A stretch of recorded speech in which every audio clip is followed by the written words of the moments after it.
उपस्थित थिबा विभिन्न पदाधिकारी वृंद अन्यान्य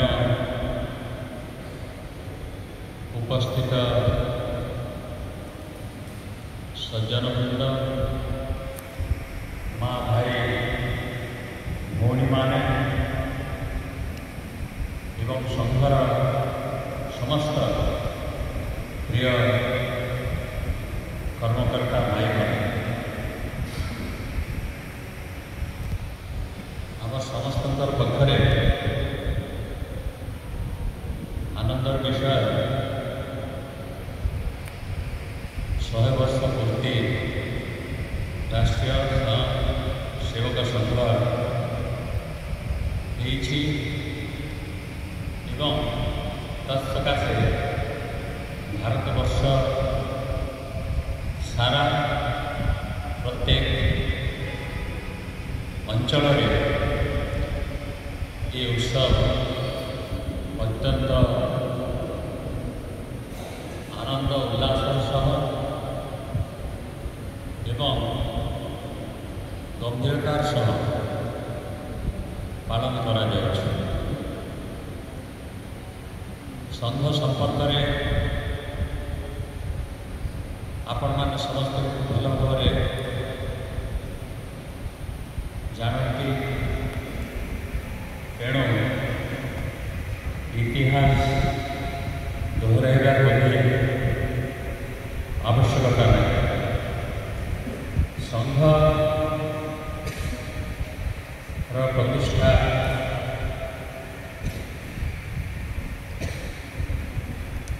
1925 मसीहा विजया दशमी दिन होता एवं तत्परवर्ती समय विभिन्न राष्ट्र विकासमूलक काम लोकंर चरित्र गठन एवं विशेष भाव हिंदुत्व रक्षाकर्ता भाव कर्तव्य संपादन विगत 100 वर्ष धरी संघर जो मैंने सदस्य जो मैंने कर्मकर्ता जो मैंने प्रचारक ये समस्ते अत्यंत आग्रह सह एवं समस्त प्रकार त्याग स्वीकार करपरि हिंदुत्व रक्षा कर आहरी प्रसार हो पार से दिगरे उद्यम करा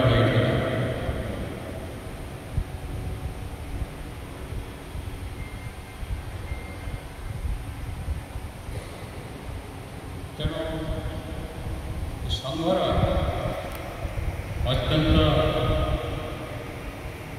गुरुत्वपूर्ण महत्व रही एक अत्यंत शृंखलित प्रतिष्ठान भाव संघ को गढ़ा जाए त्याग रही त्याग संगे संगे कर्मप्रवणता रही तत्संगे संगे जेपरी देशभक्ति समस्त भीतर रही वास्तव में अत्यंत प्रशंसनीय एवं भारतवर्ष बर्तमान आप देखिए प्रत्येक क्षेत्र में जहाँ लोकंर आवश्यकता रही हिंदुत्व वृद्धि पाई जो आवश्यक संगठन रही से भाव संगठन को संगठन करा अनेक समय कह जाए स्वाधीनता संग्राम में ସଂଘ ଅଂଶଗ୍ରହଣ କରିନଥିଲା। ତାର କାରଣ ହେଲା ଯେଉଁମାନେ ସଂଘର ପ୍ରତିଷ୍ଠାତା ଥିଲେ ସେମାନେ ହିନ୍ଦୁତ୍ୱ ମାଧ୍ୟମରେ ଦେଶକୁ ସ୍ୱାଧୀନ କରିବାକୁ ଚାହୁଁଥିଲେ। ଦେଶରେ ଗୋଟିଏ ଶୃଙ୍ଖଳା ପ୍ରକାଶ ପାଏ ଲୋକଙ୍କ ଭିତରେ ଏବଂ ଏକ ଶୃଙ୍ଖଳିତ ଏବଂ ଭକ୍ତ ଦେଶଭକ୍ତ ସଂଗଠନ କରାଯାଇପାରିବ, ତାହେଲେ ମଧ୍ୟ ଦେଶ ସ୍ୱାଧୀନ ହୋଇପାରିବ। ସେଇଥିପାଇଁ ସେ ଚିନ୍ତାକୁ ଆଗରେ ରଖି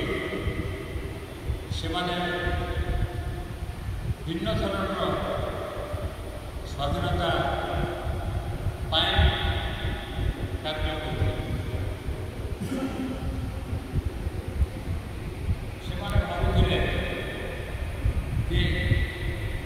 ହିନ୍ଦୁ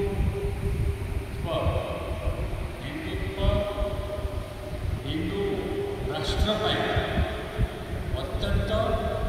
ଆବଶ୍ୟକ ବୋଲି ସେମାନେ ଅନୁଭବ କରିଥିଲେ ଏବଂ ସେଇଥିପାଇଁ ହିନ୍ଦୁ ଲୋକଙ୍କୁ ବିଶେଷ ଭାବରେ ବିଭିନ୍ନ ଉପାୟରେ